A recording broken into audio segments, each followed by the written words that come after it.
Bon, ben, dimanche après-midi, je m'ennuie comme un rat mort, comme pratiquement tous les dimanches. Heureusement, ça sera bientôt fini, puisque je suis à une dizaine de jours du départ à peu près. Du coup, ben, je m'ennuie comme un rat mort, ben, j'ai fait une vidéo pour le coup.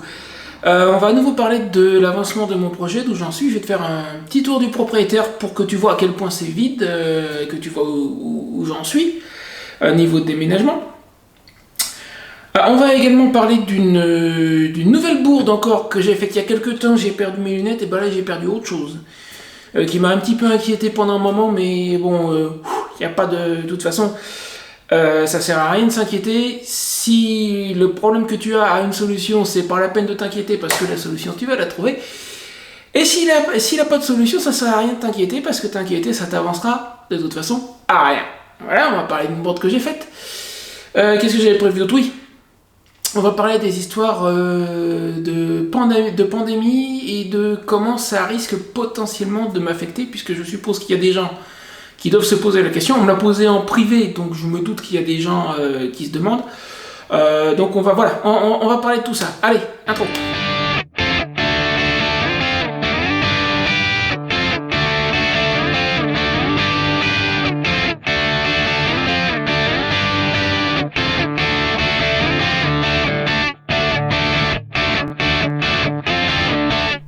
Bon, allez, je vais commencer le petit tour par l'étage. Il y a un grand couloir où il y avait des meubles. Avant, il y avait une grande armoire, des casiers qui étaient là dans le coin où se trouve le balai. Il n'y a plus rien, comme tu peux voir. Au fond, c'est la salle d'eau. Bon, ça n'a strictement aucun intérêt. Là, on a une des chambres. Bon, celle-ci, je ne l'avais pas meublée. Je me suis trompé de bouton. Je ne l'avais pas meublée du tout, celle-là. Du coup, elle est vide parce qu'elle l'a toujours été, en fait. Dans celle-ci, j'avais stocké des choses, il y avait des cartons, il y avait des valises, et ben ça y est plus, c'est tout parti. Et quant à celle-là, c'est celle où je me suis installé. Il y avait une grande armoire, il y avait un bureau, il y avait des chaises, et ben il n'y a plus rien, il reste que mon lit. Alors oui, c'est un peu le bazar parce que je suis en train de faire du tri. Il reste mon lit, il reste une chaise, c'est tout. Le reste, c'est tout vide. À l'étage, il n'y a plus rien, quoi. Il n'y a plus que mon lit à descendre. C'est la seule chose. Alors si je redescends,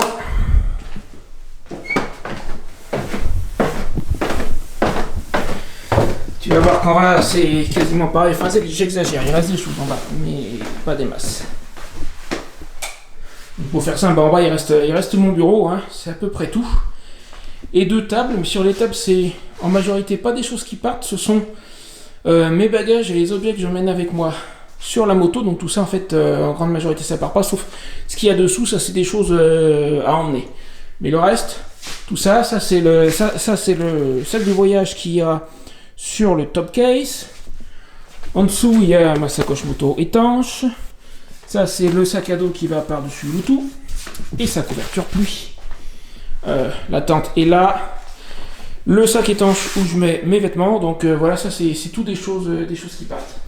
Et dans la deuxième moitié du salon, ça je l'avais déjà montré, il n'y a plus rien, à part cette armoire, je l'ai gardée exprès parce que ça m'arrange d'avoir en fait un stockage près de la porte d'entrée pour pouvoir y poser mes courses, etc. quand il pleut et tout, et que je piétine pas partout. Sans ça, le reste, il n'y a plus rien. Et en fait, ce qui restait, j'attends qu'il fasse la mise au point, ce qui restait à emmener, alors évidemment j'ai encore mon électroménager, mais comme électroménager j'ai pas grand chose, il y a un frigo, il y a un four électrique, ça va pas loin. Et en fait, ce qui reste à emmener en dehors de ce qui constitue mon bureau et les deux tables, c'est tout stocké ici. Ça, c'est une des deux grandes armoires qui était en haut. C'est celle qui était dans ma chambre, qui est démontée. L'autre, elle est déjà partie au stockage. Voilà, tout ce qu'il y a à emmener, c'est là. Ça c'est un vieux fauteuil qui est pas complètement naze, mais j'hésite entre le stocker et le balancer à la déchetterie. Je vais peut-être plutôt le stocker. Vous saurez qu'il est pas mort. Il est pas joli, mais il est pas mort. Et alors là, mine de rien, il y a quasiment la moitié de ce qu'il y a à emmener, mais ça fait pas grand chose, hein. C'est un peu en vrac, mais il n'y a pas des masses de choses. D'autant que je l'avais déjà dit dans une vidéo précédente, le four électrique, là, le gros machin qui est là-dessous, il est pas à moi, il est au propriétaire, lui, il reste. Donc voilà, c'est, on va dire, pas mal vidé. Et le frigo qui est là, il est pas à moi, il est au propriétaire aussi. On va passer à la suite du programme. Attends, je repose ça sur le trépied.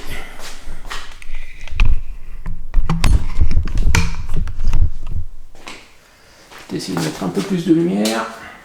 Je sais pas si ça va changer grand chose. Donc, oui, niveau déménagement, ça avance. Là-haut, il restera le lit à descendre. Alors, je peux pas le faire entièrement tout seul parce que les éléments qui sont sous le lit, t'as vu, c'est un lit en hauteur avec des rangements en dessous. Il y a 2 gros meubles dessous. Ils sont très lourds. Je les avais montés tout seul, mais à la montée, t'as vu l'escalier comment ça tourne. À la montée, encore, ça va. À la descente, j'ai franchement peur de me casser la binette. Donc, il faudrait les descendre à 2. Mais sinon, pour le démonter, j'en ai pour un quart d'heure. Hein. Démonter le lit, ça va assez vite. Donc, en haut, il n'y a plus que ça. Mon matériel informatique, j'ai un ami qui va passer le prendre. Aniki, je l'ai déjà dit mais je le redis, sera là avec moi pour l'état des lieux parce que je ne fais strictement aucune confiance au propriétaire. On a eu un clash d'ailleurs il y a quelques jours lors d'une autre visite. Je l'avais annoncé dans une vidéo que j'ai publiée il y a une semaine environ, que j'ai faite pour essayer de prévenir d'éventuels autres locataires. Je te mets le lien en haut. J'avais dit que s'il recommençait à mentir devant moi à ses futurs locataires, je le confronterais. Et ben c'est fait. Ça n'a pas manqué parce que comme la dernière fois on était là dans le salon et il y a quelqu'un qui demande, alors c'est quelqu'un qui avait commencé à regarder ma vidéo parce qu'ils avaient fait la visite et j'avais réussi à leur glisser louez surtout pas ici et regardez sur YouTube, cherchez le nom du village sur YouTube, il y a une vidéo que j'ai faite, vous comprendrez. Ils étaient restés dans leur voiture à regarder la vidéo et puis derrière ils ont voulu revoir le salon. Et le monsieur demande, il y a des taches d'humidité que j'ai nettoyées mais il reste des cloques sur un des murs. Et il demande d'où ça venait et le propriétaire qui comme une semaine avant, c'est cet épisode-là, ce premier qui m'avait poussé à faire la vidéo, qui leur dit encore ça a toujours été comme ça alors qu'une demi-heure avant il venait de leur dire que les peintures sur les murs étaient neuves. Et il leur dit ça a toujours été comme ça, il n'y a pas de problème d'humidité ici. Et là j'ai craqué, je l'ai confronté, je l'ai mis face à ces mensonges, et c'est pas vrai, ça a été inondé 16 fois, il y a des taches d'humidité, les encadrements des 2 portes, celle qu'on a passée pour aller dans le CELI tout à l'heure qui est là-bas, et celle d'entrée qui est là, sont imbibées, donc c'est pas vrai qu'il n'y a pas de problème d'humidité, il a même pas essayé de se justifier, il est sorti mais comme une flèche. Et puis derrière, ils ont discuté pendant 10 minutes dehors avec les potentiels futurs locataires qui, à mon avis, ne l'auront pas ici. Parce qu'ils sont au courant de la situation maintenant. Je pense qu'il a dû essayer de me casser du sucre sur le dos. Il perdait son temps, parce que les autres, comme ils avaient vu ma vidéo...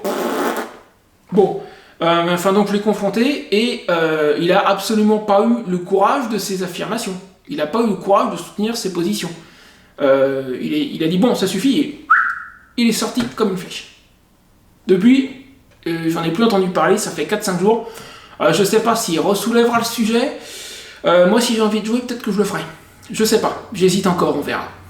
Mais dans tous les cas, si je le vois encore mentir devant moi, on va remettre ça.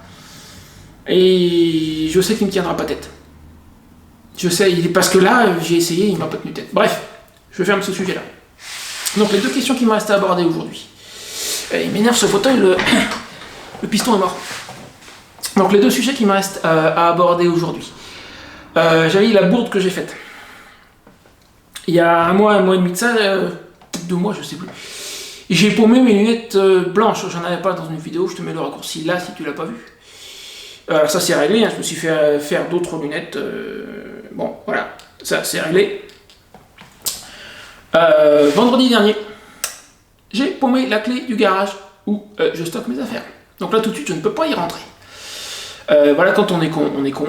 J'en avais qu'une, je l'ai paumée, je la retrouverai pas, hein, je l'ai cherché partout. Donc j'ai appelé le propriétaire pour lui demander s'il avait pas un double, il en a un, il va m'en faire une copie, qu'il va m'envoyer, il faut espérer que je l'ai avant la fin de la semaine, parce que moi c'est dimanche prochain que normalement, tout ce que tu as vu dans le cellier là, puis mon lit qui est là-haut, et les bureaux que je vais démonter, en stockage. Et il restera plus les tables aussi, et il restera plus en gros que mon frigo, le four électrique et mon matériel informatique, puisque ça c'est un ami qui va l'emmener. Et le frigo, le four électrique, c'est quand l'ami en question sera là, il va venir la veille, donc on emmènera tout ça avec sa petite camionnette. Il a un tout petit utilitaire qui suffirait pas pour le gros œuvre, on va dire, mais pour un frigo, un four électrique, oui. Donc il faut absolument que j'ai la clé d'ici la fin de la semaine prochaine. Je pense que ça sera bon. Si je l'ai pas vendredi, je ferai casser le verrou et puis je le remplacerai. Voilà. Donc ça c'était la bourde que j'ai commise. Ah oui, et j'ai dit que j'aborderai un sujet où on doit m'attendre au tournoi à mon avis. parce qu'il y a des gens qui doivent se poser la question, les histoires de pandémie, couvre-feu, reconfinement, comment est-ce que ça peut éventuellement m'affecter? Et est-ce que ça m'inquiète? Alors moi, ce qui m'inquiète, c'est pas l'épidémie en elle-même. Parce que, alors je l'avais pas fait jusqu'ici sur cette chaîne, je vais faire une prise de position. Pour moi, soit c'est géré avec les pieds, soit il y a des gros intérêts privés derrière. Je ne me permettrai pas là de faire une affirmation. Il y a des chances que ce soit le coup des intérêts privés, mais bon, je viens pas là avec des documents, avec des preuves. Il y a d'autres gens qui le font bien mieux que moi. Mais dans tous les cas, pour moi, c'est géré avec les pieds, et c'est pas l'épidémie en elle-même qui m'inquiète. Le taux de mortalité est rikiki. Oui, il y a des gens qui sont affectés, mais moi, je suis pas parmi les populations à risque. Donc moi, personnellement, attraper ce virus, ça m'inquiète pas. Il y a relativement peu de chances que je le chope, et si ça devait arriver, il y aurait probablement pas de conséquences. Les risques qui est vraiment que je développe une forme grave sont minimes. Donc ça, en soi, ça m'inquiète pas. Par contre, ce qui m'inquiète, effectivement, ce sont les conséquences des actions prises par les hommes au nom de cette pandémie. Ça, oui, ça m'inquiète. Alors, les histoires de couvre-feu, sans plus. Parce que je suis pas tellement du genre à sortir le soir. Tant qu'on ne nous colle pas un couvre-feu à 5h de l'après-midi, 21h, ça m'inquiète pas. 19h, ça m'embêterait un peu quand même. 21h, ça m'inquiète pas. Actuellement, en Espagne, dans certaines zones, il y a des couvre-feux, c'est à minuit ou à 10h du soir. Ça m'affecte pas. Des reconfinements, par contre. Alors, généraliser, j'y crois pas trop, mais est-ce qu'ils sont pas assez... est-ce qu'ils sont pas assez dingues pour le faire? Il y a quand même un petit risque. S'il y avait un reconfinement généralisé, là, ça serait la cata. Reconfinement locaux, que ce soit en France ou en Espagne, là, je devrais pouvoir trouver moyen de naviguer, puisque je vais être nomade, d'éviter les zones. Il faut que je le sache suffisamment tôt, par contre. S'ils décident du jour pour le lendemain, là, ça risque d'être difficile. Mais s'il y a quelques jours de battement, je dois pouvoir naviguer entre les zones à éviter.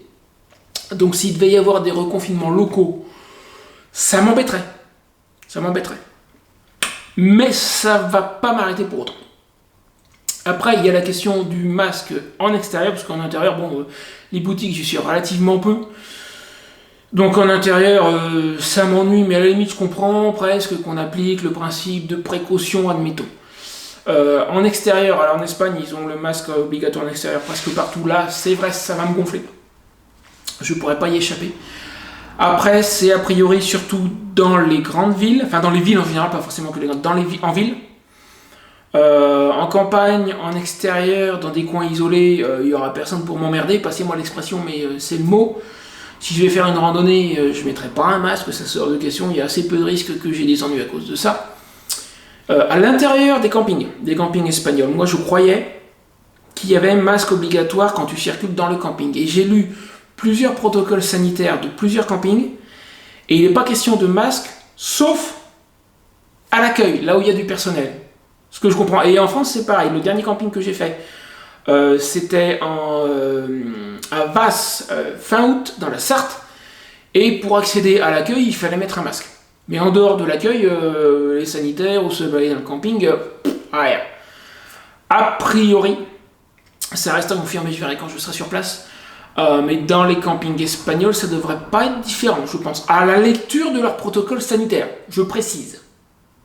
À la lecture de leur protocole sanitaire, il n'est question de masque que pour l'accueil, les parties communes. Et pas quand tu te balades dans le camping. Donc ça devrait être supportable. Donc voilà mon analyse de la circulation. Le masque en extérieur, oui c'est débile. Oui ça sert à rien, mais... et non, il n'y a aucune preuve scientifique que ça ait une utilité, mais une fois en Espagne, je n'y échapperai pas en ville. En dehors des villes, ça devrait être un peu plus soft. En tout cas, je l'espère. Je verrai bien quand j'y serai. Je peux pas deviner. Je regarde régulièrement des vidéos de gens qui se baladent en Espagne, mais c'est en ville, qui présentent c'est 1 heure de marche dans telle ou telle ville. Il y a le masque partout. Mais c'est en ville. En dehors des villes, j'ai vu quelques extraits, notamment de gens qui ont fait un tour en moto et qui ont visité des lieux touristiques hors ville et on les voit en ville avec un masque et les lieux hors ville, ils font leurs vidéos, ils n'ont pas de masque. Donc pour notamment je pense tous les sites historiques qui ne sont pas en ville, ça va m'intéresser. Surtout hors saison où il y aura peu ou pas de monde, j'ai des chances d'échapper au masque en extérieur dans ces conditions-là. Encore une fois, je verrai quand j'y serai. Donc voilà où j'en suis. Pourvu que je retrouve, que je reçoive la copie de la clé en milieu de semaine, ça m'arrangerait bien. Milieu fin de semaine ou plus tard pour pouvoir finir mon déménagement dimanche, parce que moi le 5 je dois rendre les clés. Donc il faut que je finisse de vider, que je fasse le plus gros dimanche prochain, c'est ce qui est prévu. Donc voilà, oui, l'histoire de la clé ça me travaille un petit peu, j'avoue. Mais bon, comme je disais tout à l'heure, il n'y a pas de grosse raison de s'inquiéter. Au pire, de toute façon, j'ai pris mes renseignements. Si jamais je ne reçois pas la clé à temps, j'ai l'ami qui m'a aidé à réparer la moto qui peut casser le verrou. Et puis ça me coûtera un verrou, et puis merde, et puis voilà quoi. Hein. J'avais qu'à pas la perdre. Donc j'assume mes bêtises. Voilà, c'est tout. N'hésite pas à me laisser un petit commentaire, un petit j'aime sur la vidéo, ça fait toujours plaisir. Abonne-toi si c'est pas fait. Et si tu veux me suivre de plus près, tu regardes ci-dessous, tu as un lien pour t'inscrire à ma liste et pour recevoir mes emails. Et je te dis à bientôt.